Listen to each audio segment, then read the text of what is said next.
that we're going to need to solve this particular issue. This is Aaron's opinion, 87.1 Caroline Radio, KCGN Bakersfield, your home for all your variety hits. We'll be right back. This is Variety at your house. We are 87.1 Caroline Radio, home for all of your variety hits. Boy, Bad Boy Billy Sly and Sly Jam's record store is here, baby. Just heard Jive from the Everybody album, and now classics about to punch in between the eyes. Sly Jam's music is throwing down. New artists, old artists, everybody about to get lit. I'm talking Brandon Vader lit on Sly Jam's music record store, right here on Sly Jam's music record store. And tell your local artists we putting them on too. Check out this hot new music at SLYJAMZ.com. SLYJAMZ.com. Sly Jam's record store. Get back to big business. We got Pop the Ripper, and Pop the Ripper is about to give you more. My cage is open and I'm barking like a big dog. Straight fire, man, that's all I can give y'all. Cause I ain't playing with it. Any mic can get it. They heard me spit and call me Ripper, cause that's how I did it. Report to... This is Variety at your house. We are 87.1 Caroline Radio, home for all of your variety hits. Welcome back, listener. How are you? All right, let's get right back into it. My name is Aaron Richmond. You're listening to Aaron's Opinion. We're talking to Nikita Griffin. Before the break, we were talking about the issue of mental health, and I kind of asked the question, why it seems to be so difficult for people in the United States today to get and acquire the mental health care that they deserve. Do you want to talk about this, and do you want to try to tell our audience what you have learned at Audubon University as it relates to this difficulty, and what you think really needs to be done in our society to fix this? What do you think? So I kind of feel like like being afraid is probably the number one reason why people don't seek mental health help. I feel like, they're afraid of being judged, or especially by peers or family members. And that's, I feel like, is the number one reason. I feel like another reason is the cost of therapy, how much it costs. I believe there's a statistic that is that low income are common for seeking mental health, and so that can be a problem when it comes time to pay for therapy. Right. Okay. I mean, I'm not quite sure. Can you explain it a little bit further? You feel that people who are lower income, you have found are less likely to reach out, or it wasn't quite clear to me. So can you explain it a little bit in more detail for our listener? With just the financial aspect of it, what I meant to say was that I feel that with the aspect of the financials, I feel like lower income people are the least to reach out because of the financial aspect, or the financials that they struggle with. So that, I feel, could be another reason, the financials or the cost of therapy. Then the fear of being judged. Those are the only two that I'm thinking of right now. Well, you know what I think about that? I think that for fear of being judged, that fear is kind of,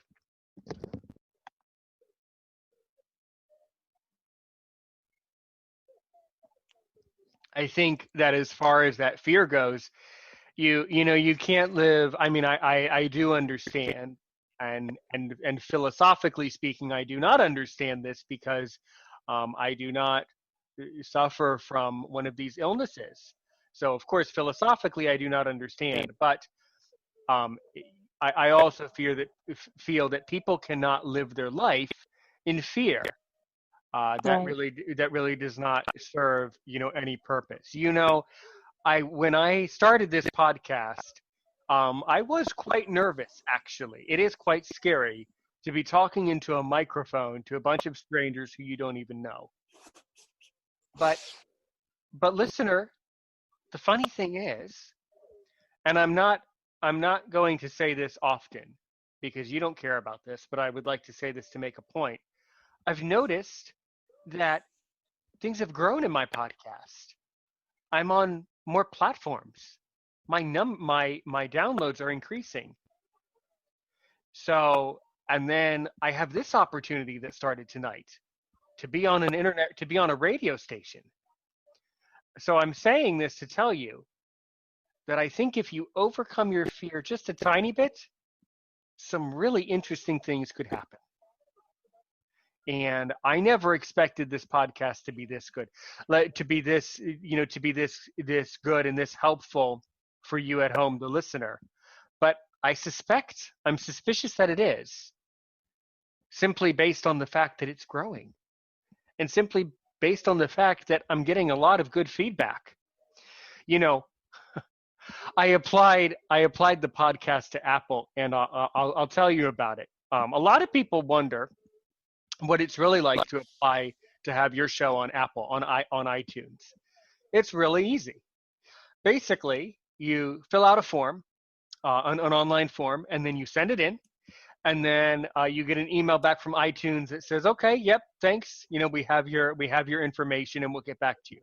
Well, I sent that in, knowing that I have not even crossed 1,000 downloads. I sent that in thinking, okay, well, that's just a joke. And then like 48 hours later, a couple of days went by, and it was at a weird time. It was like a Sunday night. I get an email from iTunes, and it says, "Important notice: your podcast has been accepted on Apple." I said out loud, I said, "Wait a minute, this can't be right. This is like one of these jokes." So then I opened the email, and it wasn't a joke.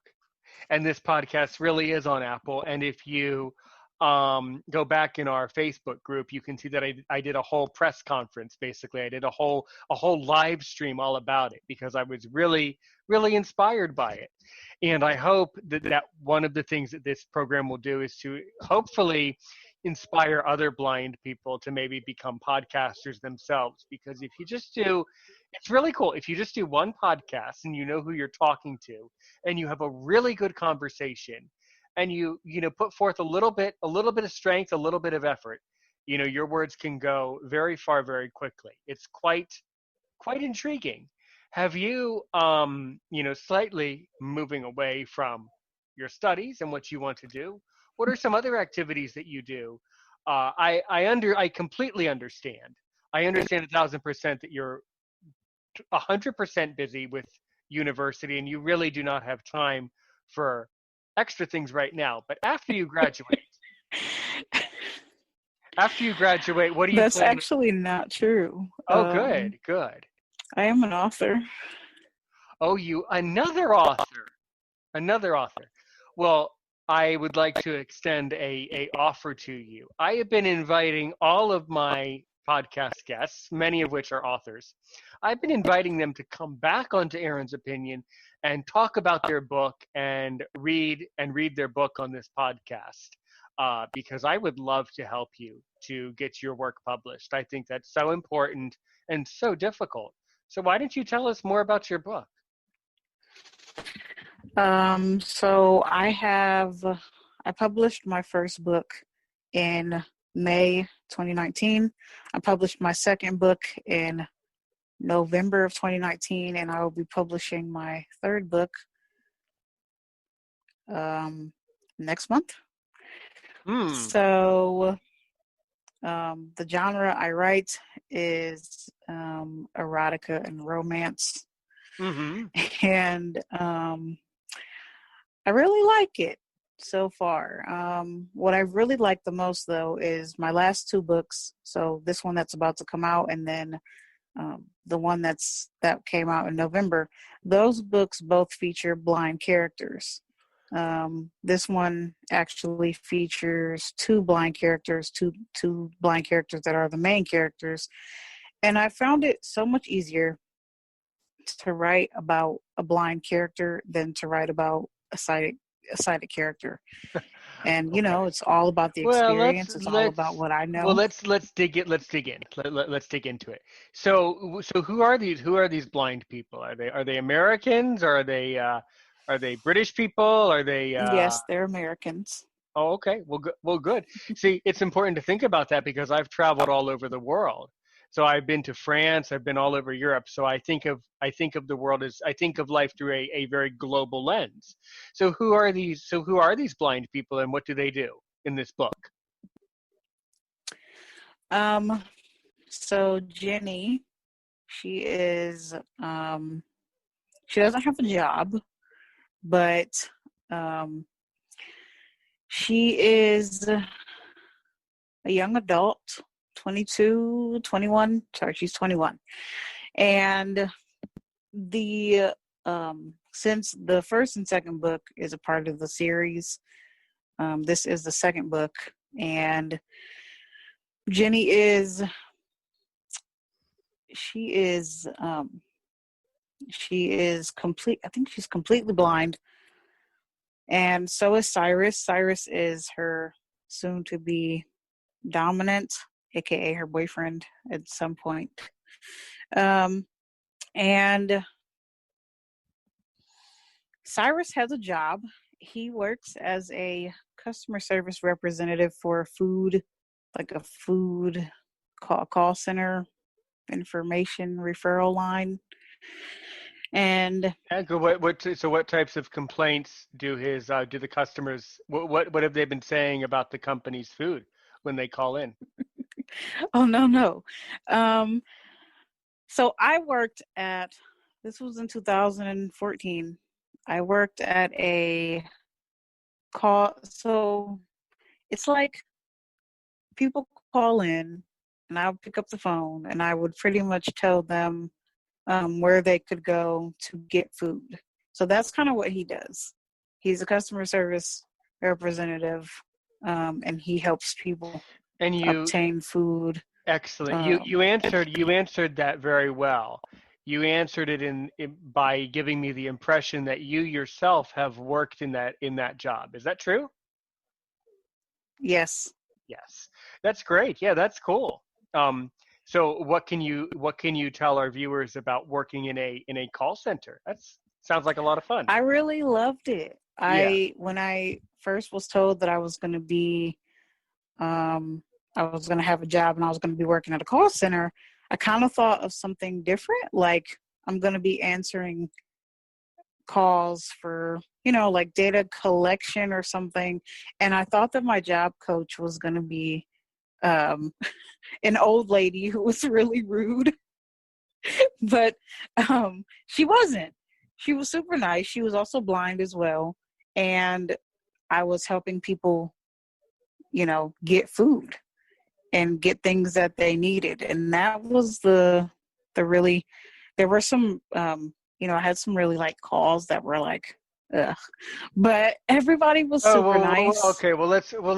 Can you give our listener? I guarantee you, our listener at home just raised their hand and they just said that they want to hear more about an call. So let's hear more about an Well, you said it. You said it. Come on, come on. This is supposed to be a fun talk show here. Tell us more about an I mean, what really costs? I'm What? trying to How do remember. you? I remember it Well, all, you well you but remember well you remember it enough to say it was so they must have done something pretty bad for it to be What did they do? Come on. well, like a lot of times we'll have people on hold for a while. And I know one time I was like observing my job coach do the calls because that's what they have you do. You observe for 2 weeks and then you start working with them. So she had answered the phone, and the woman was on the phone and she was just like, I've been waiting for this long and you guys need to like have it together. Like she was not she was just not happy. But we apologized and kept it professional. The trouble is that usually when people call a call center, they're already too angry. It's already